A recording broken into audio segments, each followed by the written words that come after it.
ഇന്ന് നമ്മുടെ ഒറ്റ അശ്രദ്ധ കൊണ്ട് നമുക്ക് പോയത് ഒരു ദിവസമായിരുന്നു.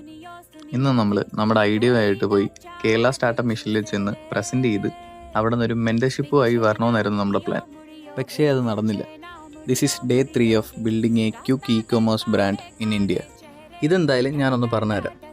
ഞങ്ങൾ ഫാഷനുമായി ബന്ധപ്പെട്ട് കിടക്കുന്ന റീറ്റെയിലേഴ്സ്, അതായത് അപ്പാരൽസ്, ഫുഡ്വെയർസ്, ആക്സറീസ്, ഇവരെയൊക്കെ ഒന്നിച്ച് ചേർത്ത് ഒരു പ്ലാറ്റ്ഫോം ക്രിയേറ്റ് ചെയ്തു. പ്രൊഫഷണലായിട്ടുള്ള രീതി മാറി യൂസേഴ്സിന് അവരവരുടെ അടുത്തിരുന്ന് തന്നെ അവരുടെ ചുറ്റുപാടും ഏതൊക്കെ പ്രോഡക്റ്റ് ഉണ്ടെന്ന് ഈ പ്ലാറ്റ്ഫോം വഴി അവർക്ക് അറിയാൻ പറ്റും. അപ്പം നേരിട്ട് അവിടെ പോയി അവർക്കത് പർച്ചേസ് ചെയ്യാനുള്ള ഒരു ഓപ്ഷനാണ് നമ്മൾ ഈ പ്ലാറ്റ്ഫോമിൽ കൂടെ കൊണ്ടുവരുന്നത്. നെക്സ്റ്റ് ഇയർ സ്റ്റാർട്ടിങ്ങിൽ നമ്മൾ ഡെലിവറിയും കൂടെ സ്റ്റാർട്ട് ചെയ്യും. ഓക്കെ, ഇതെല്ലാം അവരെ പറഞ്ഞ് കൺവിൻസും ചെയ്ത് ഒരു മെൻറ്റർഷിപ്പിലൂടെ ഗ്രാൻഡിന് അപ്ലൈ ചെയ്യാനായിരുന്നു ഞങ്ങൾ അവിടെ പോയിരുന്നത്. പിന്നീടാണ് അവിടുത്തെ സെക്യൂരിറ്റി ചേട്ടൻ പറഞ്ഞത് ഇന്ന് സെക്കൻഡ് സാറ്റർഡേ ആണ്, ഇന്ന് ഇവിടെ ക്ലോസ് ആണ്. അപ്പോഴത്തേക്കും മൊത്തത്തിൽ നമ്മൾ പെട്ടുപോയി. പിന്നീട് നമ്മുടെ സൈഡ് ഇൻകത്തിന് വേണ്ട കാര്യങ്ങളൊക്കെ അവിടെ വെച്ച് കുറച്ച് ചെയ്തിട്ട് അവിടെ നിന്ന് കസിൻ്റെ ഫ്ലാറ്റിൽ പോയി. അപ്പോഴത്തേക്കാണ് നോക്കുമ്പം രാത്രി ട്രെയിനില്ല. അതുകൊണ്ട് നമ്മൾ അവിടെ സ്റ്റേ ചെയ്തിട്ട് അടുത്ത ദിവസം രാവിലെ ആയിരുന്നു നമ്മൾ വീട്ടിലേക്ക് പോയിരുന്നത്. ഷോ മൈ ഫിറ്റ് ഇന്ത്യയിലെ ക്യുക്ക് ഇ കൊമേഴ്സ് ആവുന്ന കാണാൻ ഫോളോ ചെയ്തു.